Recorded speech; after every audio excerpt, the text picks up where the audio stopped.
Bonsoir. Bac Nord, c'est le nom d'un film à succès, mais c'est aussi celui d'une affaire, d'une réalité. En octobre 2012, pas moins de 33 policiers de la Bac Nord de Marseille sont interpellés, soupçonnés de corruption, racket, trafic de drogue et enrichissement personnel. Certains se retrouvent sous les verrous. Un coup de filet spectaculaire pour assainir une unité d'élite aux méthodes parfois limites. À l'époque, magistrats, politiques et journalistes rivalisent de superlatifs. Ripoux, bande organisée, gangrène. Le scandale est parti pour secouer toute la police française. Mais peu à peu, le doute s'immisce. Si les policiers ont commis des actes aussi graves, pourquoi l'enquête peine-t-elle à établir des preuves? La brigade n'est-elle pas l'otage d'une guerre des chefs? Comment faire le tri entre les faits et les rumeurs? Le 12 avril 2021 à Marseille, s'ouvre le procès des flics présumés ripoux de la Bac Nord. 18 fonctionnaires attendent de passer à la barre. C'est l'un des plus gros scandales que la police française ait connu ces dernières années. Il y a d'abord eu la déferlante médiatique qui les a traités comme des truands. Ceux qui sont dépositaires de la loi sont aujourd'hui des corrompus, des ripoux. C'est des policiers qui ont franchi la barrière et qui ne font plus partie dans notre cœur de policiers. C'est des voyous. Puis le film Phénomène Bac Nord qui en a fait des héros de cinéma. Voici maintenant la véritable histoire de la Bac Nord.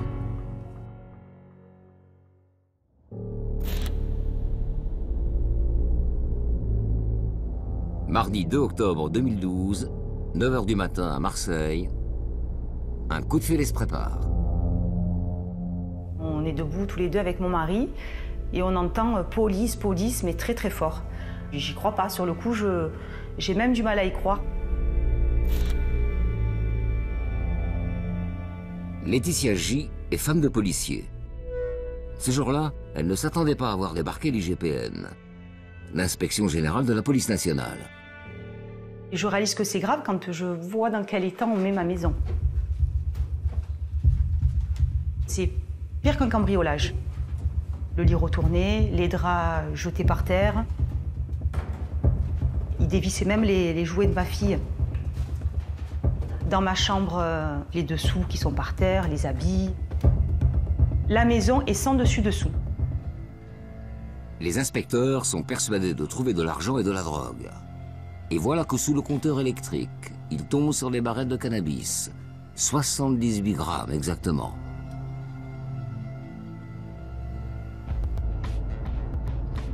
Au même moment, dans Marseille, les domiciles de 3 autres policiers sont perquisitionnés.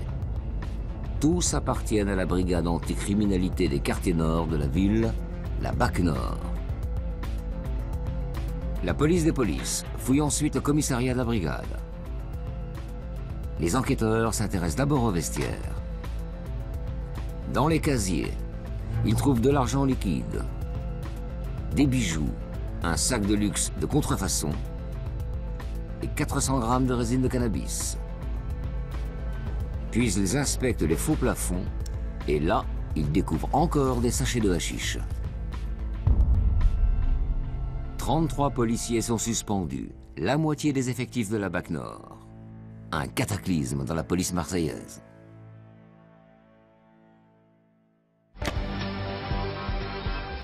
À Marseille, l'enquête menée par la police des polices prend donc chaque jour un peu plus d'ampleur. 12 fonctionnaires sont en garde à vue, 15 autres sont entendus.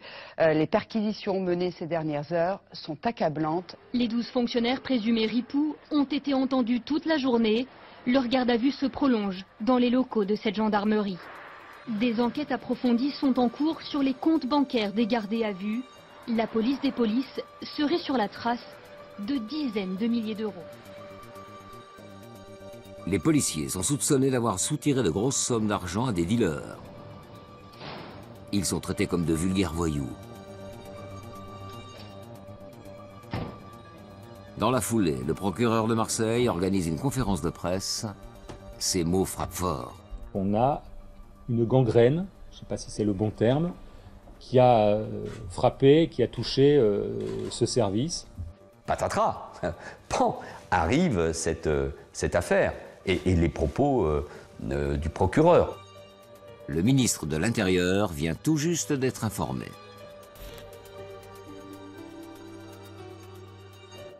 Les faits sont particulièrement graves et donc je prends conscience du choc que cela peut procurer. Mais il n'y a pas d'autre choix que de prendre des décisions fortes.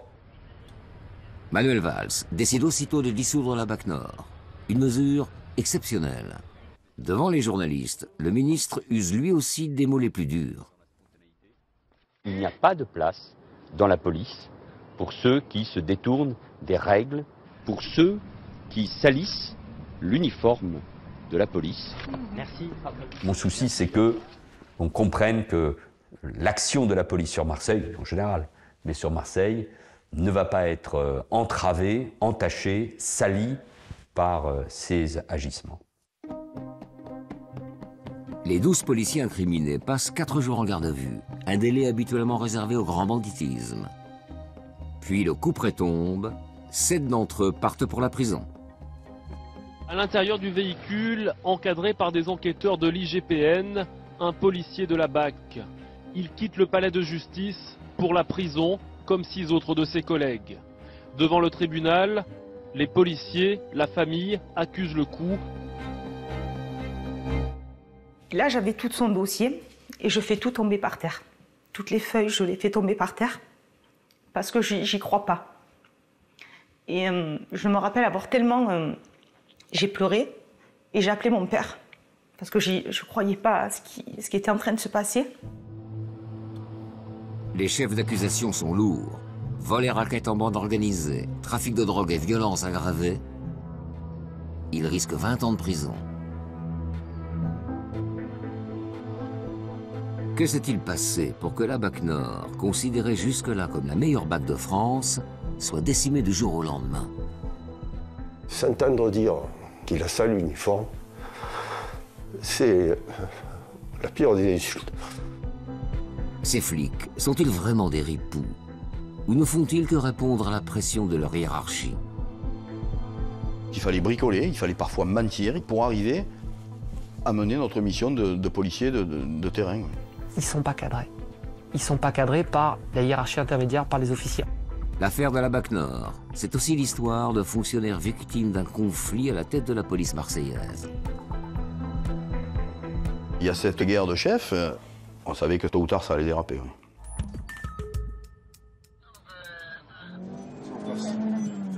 Quartier de Frévalon dans le 13e arrondissement, il est 11h. Le trafic de cannabis a déjà débuté. Le dealer aura tout juste le temps de disparaître dans les escaliers. À l'automne 2011, moins d'un an avant les arrestations, une équipe de télévision locale filme le quotidien de la BAC Nord. Aucun des policiers filmés ne sera mis en examen. Il n'a pas eu le temps de prendre sa sacoche, il ne devait pas l'avoir autour. T'as vu, il a laissé des téléphones portables et tout. Bon, pour nous, ce sera une saisie sèche, sans l'individu, quoi. Ah, de la bœuf. Voilà, voilà. Des journées dopées à l'adrénaline. Leur mission se limite à attraper les délinquants en flagrant délit, à faire du saut-dessus, comme disent ces policiers. C'est des chiens de chasse. Ils attendent, ils flairent, ils trouvent, ils prennent, ils ramènent. Ils excellent dans ça. Leur terrain de chasse, ce sont les quartiers nord de la ville et leurs cités délabrées. Là où se concentre la pauvreté. Le trafic de cannabis y prospère, à ciel ouvert. À cette époque, le brigadier chef Lamola côtoie la BAC Nord sur le terrain.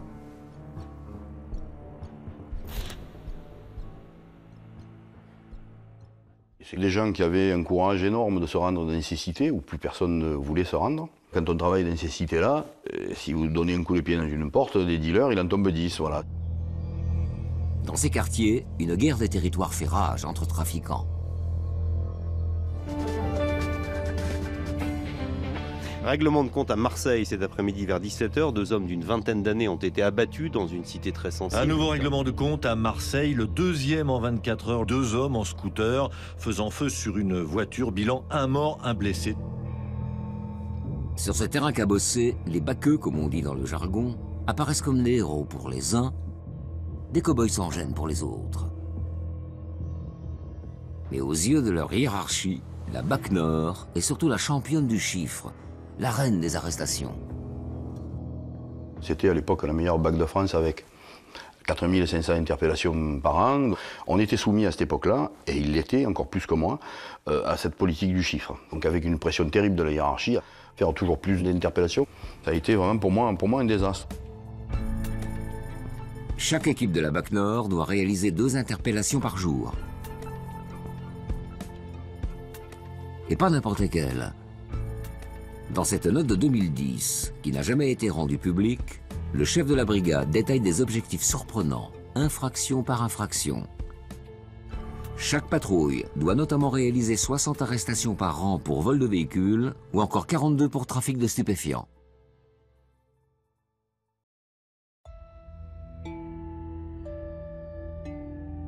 Mais pour surprendre un délinquant la main dans le sac, il leur faut beaucoup de chance.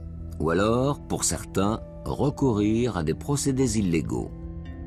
Vous ne pouvez pas attraper un trafiquant en arrivant avec les sirènes. Ça ne marche pas comme ça.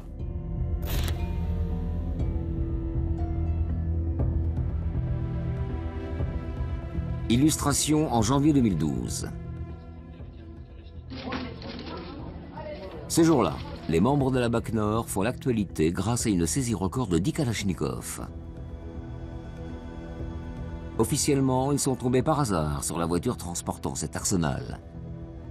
En réalité, ce tour de force a été réalisé grâce à un indique. Or, la BAC, spécialisée dans le flagrant délit, n'a pas le droit de recourir à des indiques. Le baqueux Régis Dutot fait partie de l'équipe qui a réalisé ce coup d'éclat. Son père a suivi de près sa carrière et ses exploits de policier.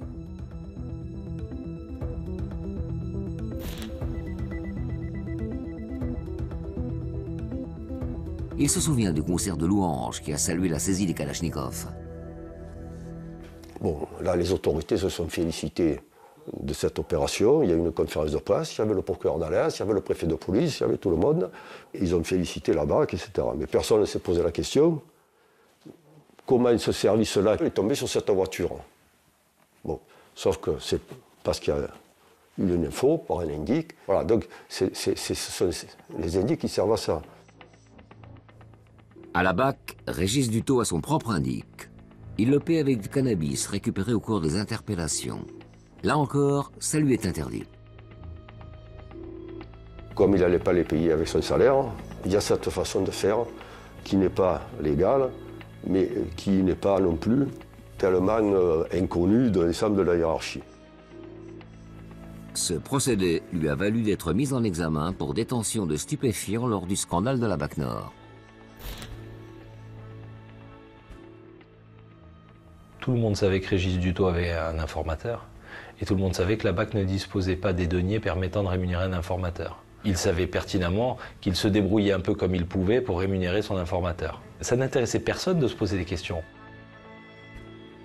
Peu importe les méthodes employées, l'important c'est le résultat.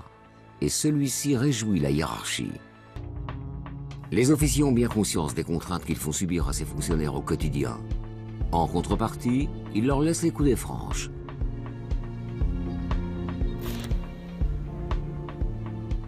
On les contrôle pas, on les recorde pas, vous faites vos chiffres, allez c'est bon. Voilà, vous faites des belles affaires, allez c'est bon. Dans cette ambiance de laisser-aller, les fonctionnaires de la BAC négligent de rédiger les procès-verbaux quand ils saisissent de petites quantités de cannabis. Quand vous courez après un délinquant, que vous l'avez perdu parce qu'il est monté dans les étages et que vous ne savez pas où il est rentré, et qu'il a lâché sa sacoche avec 3 barrettes de shit, eh ben, vous avez pris la barrette de shit, vous l'avez laissée dans votre casier, et de ne pas avoir fait un PV de saisie, un PV de destruction, et de ne pas avoir perdu 3 heures à taper les procédures. Et eux, ils préféraient rester dans la cité pour essayer de trouver d'autres mises en cause. C'est comme ça que les baqueux se seraient retrouvés avec du cannabis plein les vestiaires. Il y avait évidemment toute une procédure à faire, de la remettre à un collègue qui était chargé de récolter les scellés. Le problème, c'est que lui, comme l'ensemble des policiers, était débordé, dépassé. Donc on mettait ça dans les tiroirs. Je vous dis, moitié négligence et moitié saturation. On en arrivait à avoir, au bout de quelques mois, des quantités assez importantes de résine de cannabis. Et puis, il n'y avait pas que la résine de cannabis. Certains objets scellés n'étaient pas acceptés par le parquet, nous disaient de détruire. Donc, je me souviens, moi, sur une affaire de casques de moto, il y avait une dizaine de casques de moto qui avaient été retrouvés neufs. On m'a demandé de les détruire, pas de les conduire sous scellés. Qu'est-ce que je fais avec 10 casques de moto, moi? Comment je les détruis? Vous avez fait quoi? Joker. Cela expliquerait, selon les policiers, la présence de bijoux et de sacs de contrefaçon dans les casiers de la BAC Nord, au vu et au su de tous. Quand tout va bien, on vous couvre. Le jour où ça dérape un peu, la hiérarchie prend la fuite, et ça a été le cas dans l'affaire de la BAC Nord.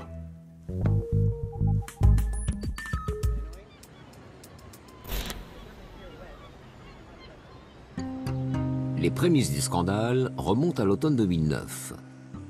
3 ans avant les arrestations dans le secteur de la Porte d'Aix.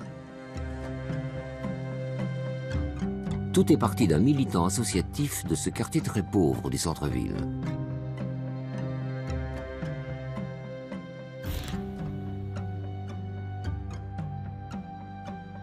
C'est un secteur très connu, très populaire de la ville de Marseille, connu pour accueillir, abriter beaucoup de clandestins qui vendent de la contrefaçon.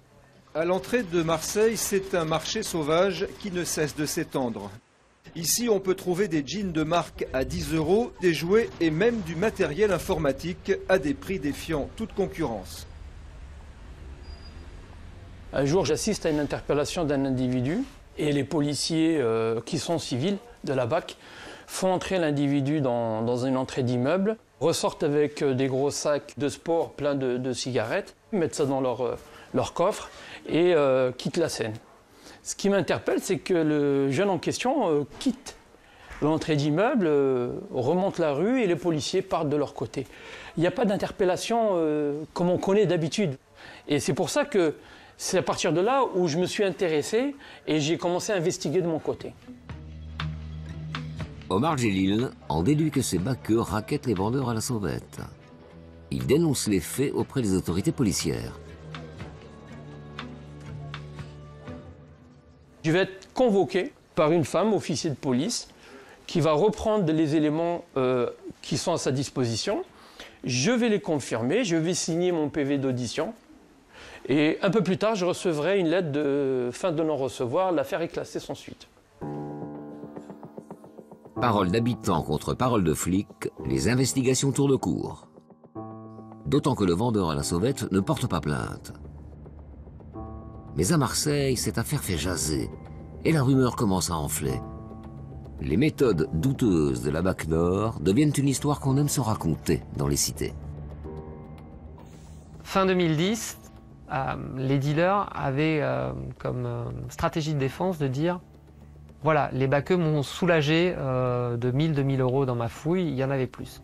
Ça n'a jamais été démontré, donc c'est comme la sardine du port de Marseille, ça n'est qu'une rumeur et qui profite aux délinquants, et à mon avis, ça ne doit rester qu'au stade de la rumeur. Contre toute attente, au lieu de s'éteindre, cette rumeur prend une autre tournure le jour où elle est relayée par un membre de la BAC Nord. L'homme par qui le scandale va éclater. Nous sommes toujours à l'automne 2009. Sébastien Benardo vient d'être écarté de la brigade pour mésentente avec ses coéquipiers.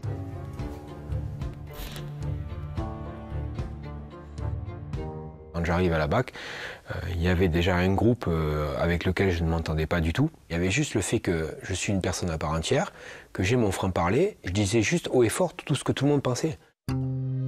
L'esprit frondeur, le caractère zélé, le gardien de la paix Benardo est surnommé Zorro.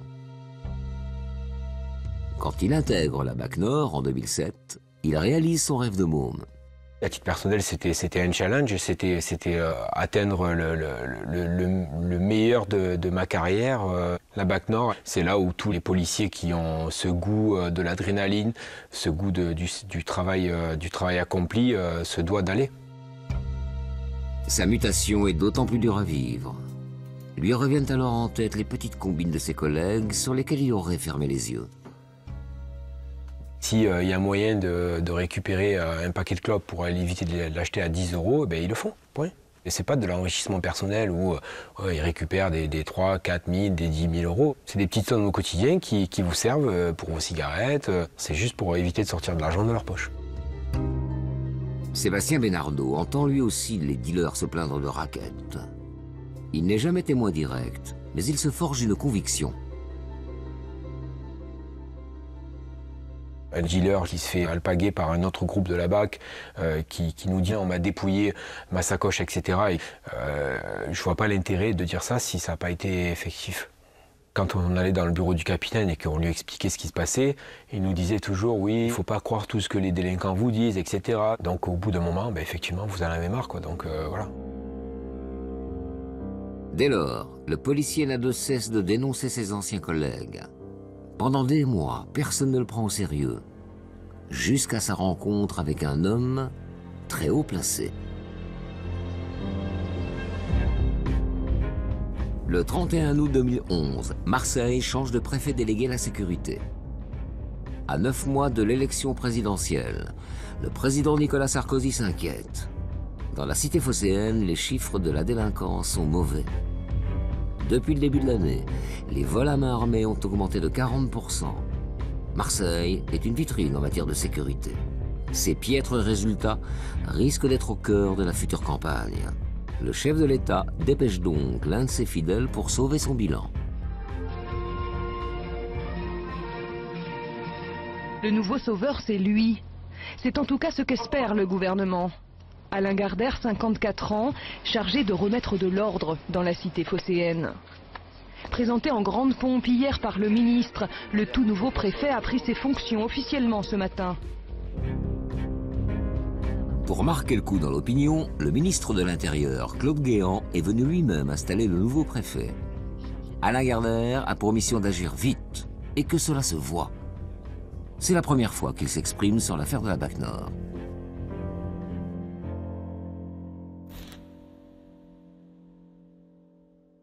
Malheureusement, à Marseille, à cette époque-là, la situation était très tendue dans la rue. Et les gens dans la rue, plus d'une fois, m'ont dit effectivement qu'il y en avait assez de ce qui se passait à Marseille. Donc j'ai essayé simplement de m'adapter à ce qu'on me demandait et de le faire le mieux du monde. Volontaire et direct. Un peu trop peut-être. Dès les premiers jours, le préfet agace les patrons de la police marseillaise. À l'entendre, on le prendrait de haut uniquement parce qu'il est issu de la préfecture de police de Paris. Les gens en province, parfois, on regarde la préfecture de police d'un air un peu jaloux et aussi envieux. Voilà, donc c'était pas forcément la chose la plus... ce qu'ont apprécié le plus les directeurs en place, quoi. Cette image me desservait plutôt que me servait. Voilà. Le nouveau préfet a peu de prise sur les chefs locaux de la police. Il se sent entravé dans son action. Ces dissensions tournent au conflit avec un homme, le numéro 1 de la sécurité publique du département, Pascal Lal, le grand patron de la BAC Nord. D'un côté, une personnalité réservée, réputée de gauche, de l'autre, l'émissaire volcanique de la Sarkozy. Il y avait deux personnalités, deux idéologies, deux visions de l'institution et je pense des obédiences politiques qui s'opposaient aussi. Oui. Oui, il y avait de l'affrontement. En gros, ce que l'un proposait était désavoué par l'autre. Une semaine après sa prise de fonction, monsieur le préfet est invité à manger un couscous chez des habitants des quartiers nord. Il s'avère que je suis né en Algérie. J'ai vécu 6 ans. Et comme à Marseille, il y a beaucoup de gens qui sont issus de l'Algérie, ils sont venus spontanément me parler. Voilà. Et ils m'ont dit que parfois, les policiers, au quotidien, ne se comportaient pas bien vis-à-vis des dealers et leur prenaient parfois les produits stupéfiants ou leur argent. Ça m'a déstabilisé. C'est à ce niveau-là que j'ai décidé d'agir. Les accusations visent la BAC Nord. Alain Gardère sait pertinemment que cette unité fait la fierté de son adversaire, Pascal Lal.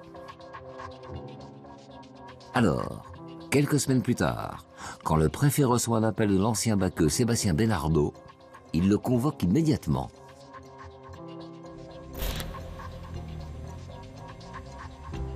Cette rencontre est décisive.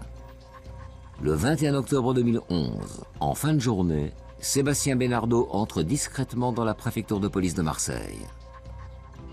Alain Gardère le conduit à l'écart de ses collaborateurs, dans son salon privé, et le presse de parler. Il dit que je viens de la part du président de la République, M. Sarkozy, et je suis ici pour faire le ménage. Et sa question a été, M. Benardo, j'entends partout que des fonctionnaires de la BAC se serviraient dans les cités. Je veux savoir votre vérité. L'ancien de la BAC Nord s'exécute.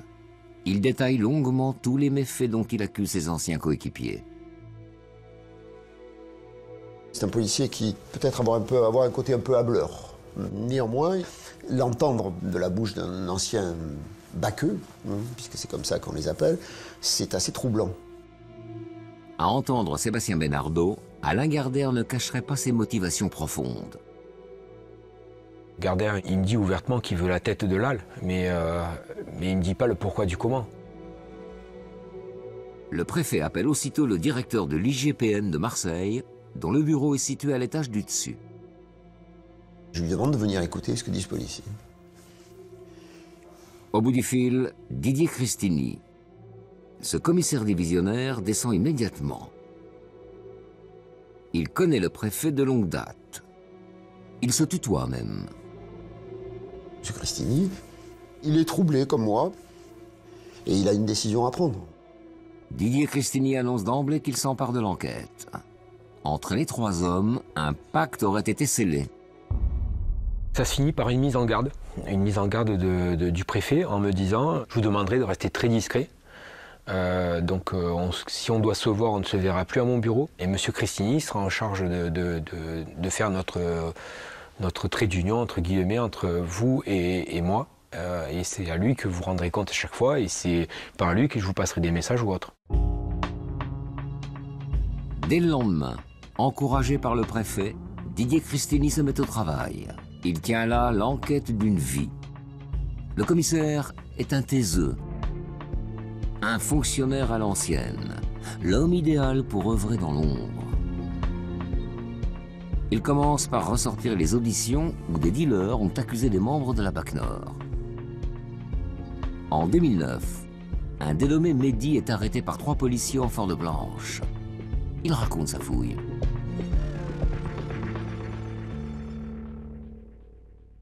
Un policier a trouvé la somme de 400 à 500 € en espèces. Il a pris l'argent en le mettant dans sa poche en disant « C'est bon, tu n'as plus de sous ». 2 ans plus tard, en 2011, un certain Abdellah transporte 35 000 € dans une boîte à chaussures. Un policier a alors extrait une poignée de billets. Il a mis cet argent dans une sacoche qu'il portait en bandoulière. J'ai compris qu'il m'avait volé environ 5 000 €. Ces 2 dealers n'ont pas porté plainte. Didier Cristini ne peut rien en tirer. Pour faire avancer son enquête, il va donc s'appuyer sur Sébastien Benardo.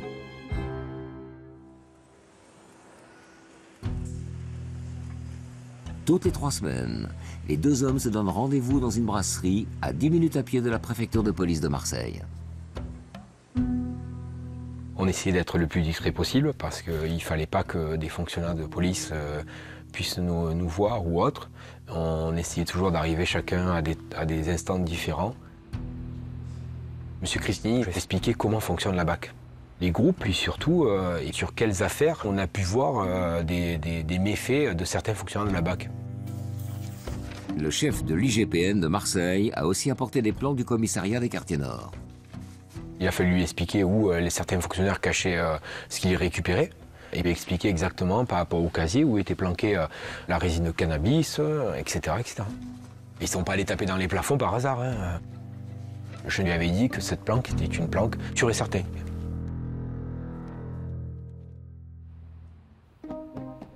Si l'ancien de la BAC Nord s'investit autant, c'est par esprit de revanche, bien sûr, mais aussi pour sauver sa peau. Quelques semaines auparavant, Sébastien Benardo a été sanctionné pour avoir rédigé lui-même le PV de cambriolage de sa maison. J'ai eu la bonne idée de l'envoyer à mon assurance, avec mon écriture. Donc ils ont reconnu mon écriture, et donc c'est comme ça que, voilà, que j'ai été sanctionné pour faux usage de faux en écriture publique. Et effectivement, avec le recul, je me dis grosse erreur. Il risque la révocation. En échange de sa collaboration, le préfet Alain Gardère lui aurait fait une promesse. Il m'a dit quelque chose qui est très important pour moi dans ma vie. Il m'a dit, Monsieur Benardo, je n'ai qu'une parole, et vous inquiétez pas, ni le DDSP, ni qui que ce soit aura votre tête ici tant que je serai préfet. Benardo, il attend de vous une protection, expliquez-moi.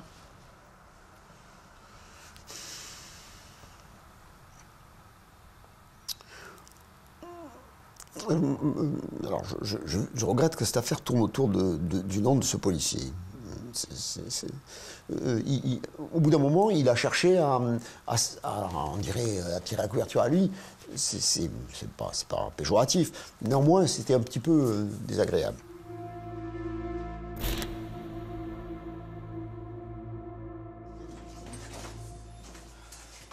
De son côté, le patron de l'IGPN de Marseille met un coup d'accélérateur à son enquête. On le découvre dans ce reportage qui ne concerne pas la BAC Nord et qui a été tourné quelques mois plus tard sur son lieu de travail. Le 6 janvier 2012, Didier Cristini place sur écoute le téléphone de 9 membres de la BAC Nord. Le commissaire consigne patiemment chacune de leurs conversations. Le secret est jusque-là bien gardé. Didier Cristini est confiant. Mais à peine un mois plus tard, un événement chamboule tous ses plans. Le 26 janvier 2012, le magazine Le Point publie un article au titre sans équivoque. Des ripoux à la BAC des quartiers nord. Il dévoile l'existence de l'enquête de l'IGPN. Cette révélation fait l'effet d'un coup de tonnerre à Marseille. Le préfet Alain Gardère est furieux. C'est irresponsable de faire un article comme celui-là. Ça veut dire que les policiers sont avertis, puis à partir de là, on ne saura plus rien. Si par hasard ils avaient dans leur action du quotidien une action qui n'était pas recommandable, ils arrêtent, puis c'est tout. C'est simple. Dès 8h30, ce matin-là, les téléphones de la BAC Nord sonnent de toutes parts. Un chef de groupe, placé sur écoute, appelle son collègue. Tu as vu l'article? À mon avis, on va se faire démonter le cul. Je suis allé voir sur Internet. Alors, qu'est-ce qu'il dit? En gros, il détaille pas, il parle des ripoux de la BAC Nord. Ah, ma foi. Donc j'espère qu'il n'y a pas eu des transpirations. Jusqu'à la parution du Point, Pascal Lal, l'adversaire du préfet, ne savait rien de l'enquête de la police des polices. Et il comprend tout de suite la menace. Si l'affaire explose, c'est toute son action de terrain qui sera entachée. Le jour même, à 16h30, le directeur de la police marseillaise convoque en urgence les chefs de groupe de la BAC Nord. Pascal Lal fixe son auditoire avec gravité. Il n'y a pas de fumée sans feu, assène-t-il d'un ton cinglant. Si des têtes doivent tomber, ce seront les vôtres, pas la mienne. À eux, désormais, de mieux contrôler leurs troupes. Monsieur Lal avait dit, bon ben, maintenant, la presse vous a à l'œil, faites attention. Voilà. Et moi, je vous ai à l'œil, donc je veux plus d'écart.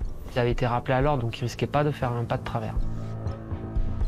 Une heure après cette réunion, l'un des chefs de groupe placés sur écoute appelle l'un de ses collègues. Bon, j'ai réuni les gars que j'avais. Je leur ai dit, moi, des affaires de stup, j'en veux plus. Déjà pour commencer. Ou alors carré. Si c'est pas carré, je prends pas.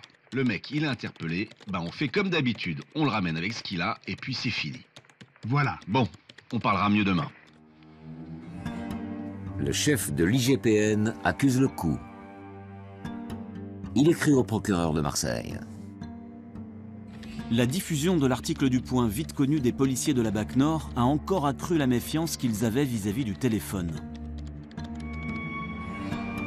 Mais le commissaire ne lâche rien, bien au contraire.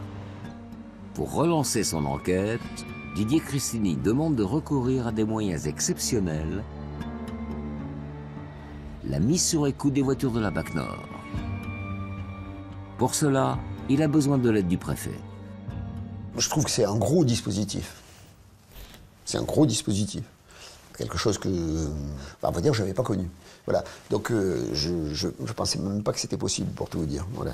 Ouais. Ça veut dire, sonoriser des voitures, c'est compliqué, techniquement. Alain Gardère use de toute son influence pour discrètement mettre en place ce placement sur écoute. Il fait d'abord entrer au garage les 6 véhicules de patrouille pour révision.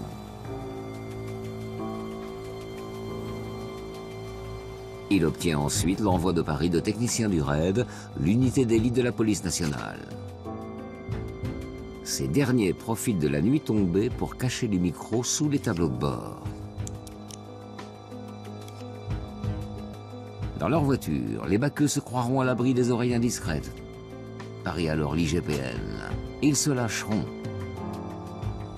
Seul problème, et il est de taille, les micros sont placés trop près du moteur. Les écoutes qui ont été faites d'abord au sein des véhicules, c'est à mourir de rire. Ils avaient des micros qui n'enregistraient à rien. Souvent, ils sont en train de rouler, il y a le gyro, il y a le 2 tons, il y en a un qui parle, l'autre qui prend la radio. Lorsqu'on entendait quelque chose, ça n'était pas forcément audible, ça n'était bien évidemment pas du langage de procès-verbal ou de magistrat instructeur, c'est du langage, j'allais dire, de collègues de travail, dans un environnement particulier, bruyant, etc. Malgré ces difficultés, le chef de la police des polices de Marseille retranscrit en personne tout ce qu'il entend, ou plus exactement, ce qu'il croit entendre, car il s'avère qu'il va souvent se tromper. Ce sont ces retranscriptions qui vont mener le fils de Joël Dutot en prison. Chaque fois que je parle de cette affaire, ça me bouleverse parce que toute la famille a été traumatisée de voir que, bon, un de nos fils est traité comme un voyou, et puis le sentiment d'impuissance. Quand son fils est écroué, la vie de Joël Dutot s'arrête net. Cet ouvrier à la retraite n'est pas un familier des dossiers judiciaires, mais il a une obsession, démêler le vrai du faux de cette histoire. Il faut que je me mette à comprendre qu'est-ce que c'est cette affaire-là. Voilà, je veux savoir. Il y a mon fils, mais il n'y a pas que mon fils. Ça me paraît une affaire... Voilà. J'ai étudié toutes les transcriptions. Toutes. Tous les rapports de l'IGPN. Donc il a fallu que je passe des jours et des nuits voilà, à comprendre, à noter, à revenir, etc., me faisant expliquer, me faisant aider. Joël Dutot étudie les procès-verbaux de l'IGPN. Il les compare avec les auditions des policiers mis en examen. Il découvre alors que certaines retranscriptions comportent des erreurs, des fautes d'interprétation confirmées par le dossier d'instruction. Comme ce 18 juillet 2012 à 16h43. Des agents de la BAC viennent de remonter dans leur voiture après un contrôle d'identité. Ils ont ramassé quelque chose par terre. Le chef de l'IGPN ignore ce qu'ils ont récupéré, mais voici les propos qu'il devine dans le brouhaha. Alors ?